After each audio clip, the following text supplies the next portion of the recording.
If you blink, that's about 100 milliseconds. And milliseconds is almost invincible, and it can define any moment in life, good or bad. One of the memories that's really etched in my memory is in 2014, when our late Australian cricketer Phil Hughes was tragically taken away from us. It was during a Sheffield game in Sydney, Australia, where he faced a delivery of 140 kilometers an hour and roughly had about 150 to 200 milliseconds to react to the ball. For that specific delivery, no one knew that that would be the moment between motion and mortality. It struck him just below the head, specifically the vertebral artery, and it resulted in brain hemorrhage. And he was in a coma for 2 days, and unfortunately later on passed away. The sporting fraternity was absolutely shattered from this event, to such an extent that in sports injury research, helmet safety and neck guards were made. Now that's an example of a bad incident, which is similar to very terrible moments that separate us from mortality in milliseconds. But in this talk, I'm really going to be speaking about how milliseconds matter in the context of high-performing sectors or careers, and how technologies such as extended realities or XR are allowing us to learn, are allowing us to train and make critical decisions where it really matters the most. Now, the science of milliseconds tells us that the average human reaction time is around 250 milliseconds. But with elite performers, it's less most of the time than 200 milliseconds. In neuroscience, we call that micro moments. And the only difference between a good and a great decision is the way expert performers act on instinct and how they use their experience and expertise. So I'm going to be showing you several examples where milliseconds matter. In the context of cricket, as I've just highlighted, a batter on average has about 0.2 seconds to make a decision towards a cricket ball of whether they are going to hit the ball or whether they'll leave the ball. And it's literally blink and you'll miss. When a goalkeeper is trying to save a ball during a penalty shootout, it's not necessarily around decision making because of the fraction of the time. In neuroscience, the goalkeeper is leading more towards anticipation, instinct, or even at times premeditation of whether the striker is going to kick the ball towards the right or the left. Another example is in the context of 100-meter sprints. For an example, Usain Bolt in 2009 broke the 100-meter record by running it in 9.58 seconds. But did you know that the second place runner was just 0.13 seconds slower than Usain Bolt? The bronze medalist was 0.26 seconds slower. And even more remarkably, the difference between Usain Bolt and the last place runner was 0.76 seconds. They all completed the race in less than 1 second. Very recently, Emmanuel broke the record for the 800 meter, and here we find that literally, almost literally, the second place runner was a foot away from being first place. When you track the 100-meter race times over a 100-year period, this is now even more staggering. In 1920, the race time at that particular moment in history was 10.6, and now it's around 9.58, which means for the men's 100-meter race history, we've only improved by 1 second in a century. Which means that in the context of 100-meter races like those kinds of performances, not every second counts, But milliseconds matter. Because when they're training for the Olympics, they're not training to be seconds faster. They're training to be milliseconds apart between gold and silver.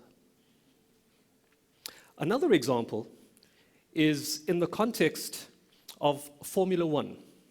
During the pit stops in 1950, on average it would take about 67 seconds at the pit stop.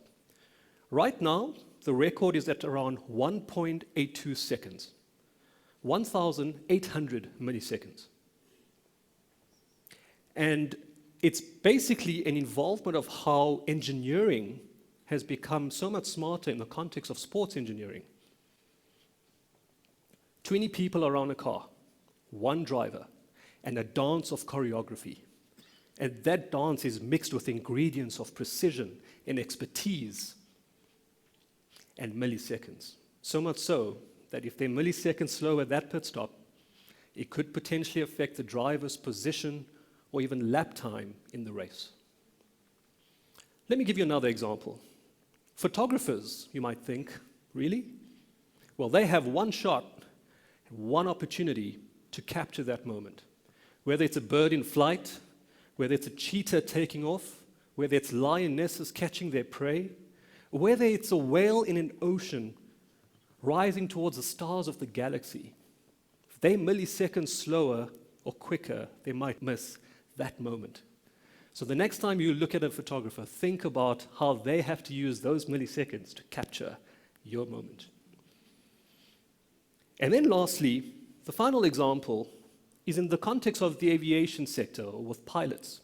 In 2009, Captain Sully Sullenberger landed the plane on the Hudson River after there was a bird strike that went into one of the engines.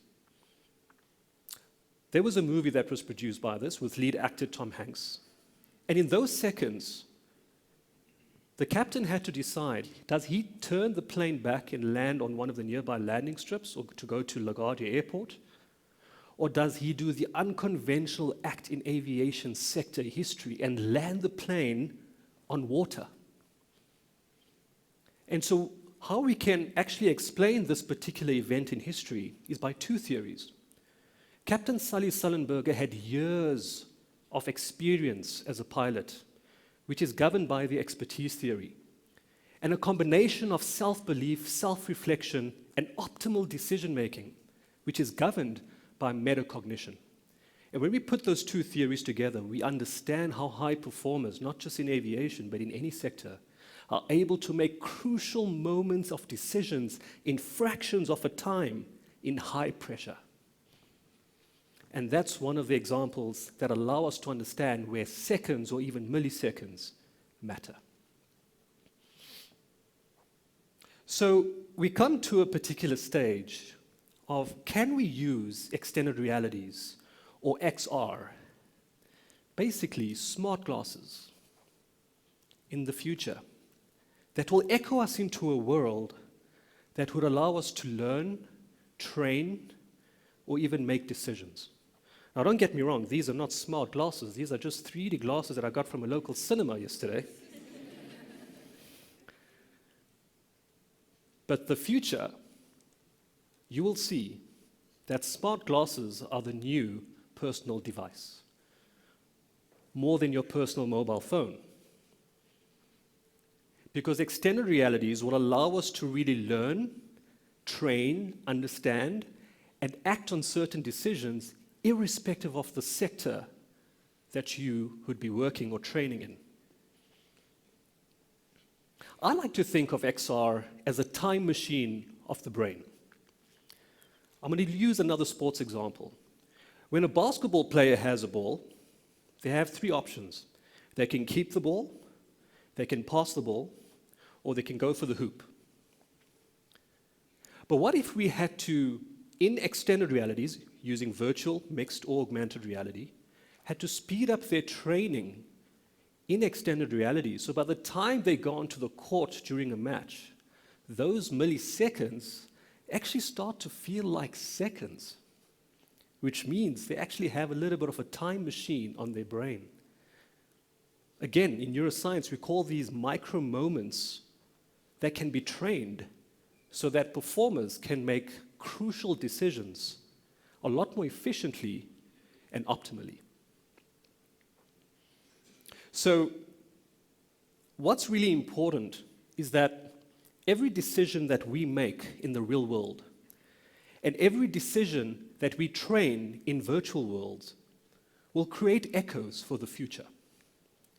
Echoes that will shape future generations, that would allow them to think, feel, and decide optimally. So the next time you blink, remember that someone, somewhere, is landing an aeroplane. A surgeon is keeping their hands steady during an operation, life or death. A cricket batter is hitting a ball.